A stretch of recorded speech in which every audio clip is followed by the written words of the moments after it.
All right, it's an e-learning day, guys, so we're going to take a look at this real quick. We're going to go back over two-step equations. We were having some issues with it. I was kind of hoping that everybody would be here, and make sure that you watch this video. I'm going to do the first four with you. You have the last up to 12 to do on your own. So here we go. This is the first one. Everybody seems to not have an issue with this one, but we're going to go through it anyway. We're going to look at the left side because it has the variable p. A few of you are forgetting about that. That's the letter. If we have a variable, that's the side we work with. So we're going to get rid of the 3 and the negative 9. So what are we going to get rid of first? Well, the negative 9 is attached to the piece. That's going to be the very last thing you're going to do in any 5-step equation or any equation. There's 2 steps, but we can get as big as 5 this year. And this is what we're looking at. So we need to get rid of this plus. So we're going to add, subtract, and then multiply, divide, because this is multiplication. This is p plus 3. You can kind of see that. So we're going to subtract 3. Well, if we do it on one side of the equation, we must do it on the other side of the equation. Make sure you're circling up. I start taking off points coming around here for not doing that. I want to see your organizational skills. Negative 132 minus 3 is negative 135. Well, here we go. We're left with just this part. This is negative 9 times p. So what is the opposite of times? It is divide. One of the other things you guys don't do is you're not dividing by negative 9. Has to be negative 9 because negative 9 divided by negative 9 is 1. 1 times p is p, which is this part down here is what we want. We want to isolate that variable. We want that all by itself because we want to know the value of it.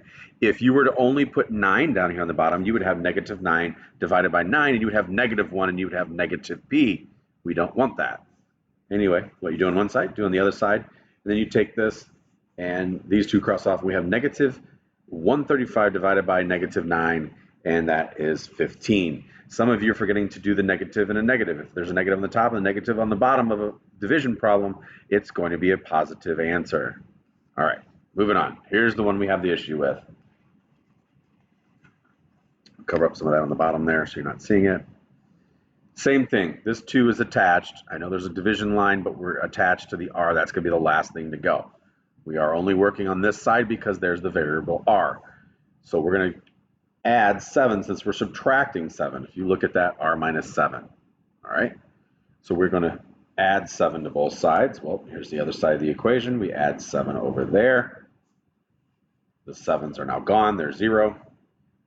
R divided by 2 is what is left. And 2 plus 7 is 9. All right. This is the part that gets everybody. We were doing the reciprocal because if we had fractions and all fractions, the way to get rid of a fraction is multiplying by its reciprocal or multiplying by 2 over 1.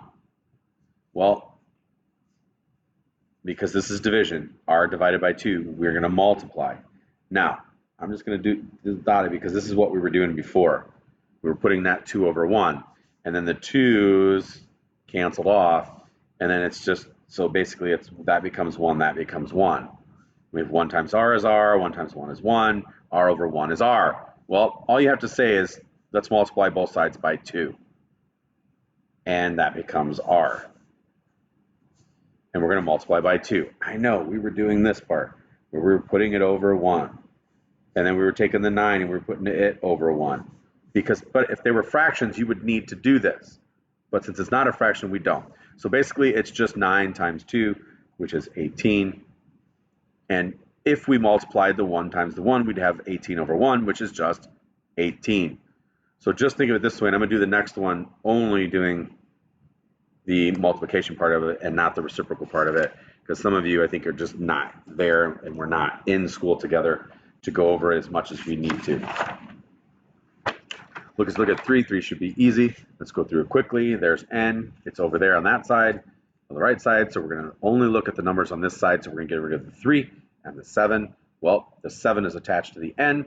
That's division. We're going to wait for the last to do that. So we're going to subtract by 3 since we're adding 3. If we do that on one side, we must do it on the other side of the equation. And notice I keep using the same words over and over again, and that's what you need to be thinking in your head. All right, 3's are gone. We're left with just n divided by 7, and 1 minus 3 is negative 2. There it is, that n divided by 7. Well, we're going to multiply. In parentheses, remember, means multiplication. So we're going to multiply by 7. And notice I'm not going to put it over 1 because I don't need to. The 7s are gone. And the reason I don't need to because there's no fraction over here. And realistically, if there was a 2 up here, you're definitely going to have to do it that way. And take 7 times -2 is -14. Easy peasy, you guys. That's the one you're having the issues with. And no, I just did the 7 because it's a 1 on top. There's a 1 on top, you don't need to worry about flipping it over. If it was 2 over 7n, you're definitely going to have to multiply by 7 over 2 because they cross cancel. All right. And then you have to do that on the other side. And you would have 7 over 2. And see, that's going to make a big difference. Okay. Well, we don't have that. And the last one, we're going to make this one quick. This is easy. We're looking at the right side because there's the n variable. So we're going to get rid of -2 and -8. Well, the -2 is attached to the n. So we're looking at this part. So we're going to add 8 to both sides of the equation. This is our weight bar. Remember I described that to you, that what happens on one side of the weight, you have to do on the other. If you add 10 pounds on one side of the weight, you better add 10 pounds on the other, or it's going to be lopsided and you're going to hurt yourself. We're going to bring down and take a note here. Everything outside of the circle, that's -2n. Some of you have a tendency to drop that negative, and you can't. It has to be there. 4 plus 8, 12. Well, what do we need to do here? This is -2 times, because there's nothing there. There's no line. There's no addition, no subtraction. So it is attached to the end. It is times. There's a little fictitious dot there.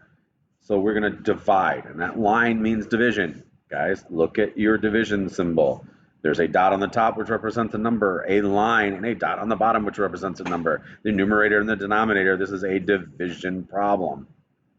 So we're going to divide by -2, not by 2, -2.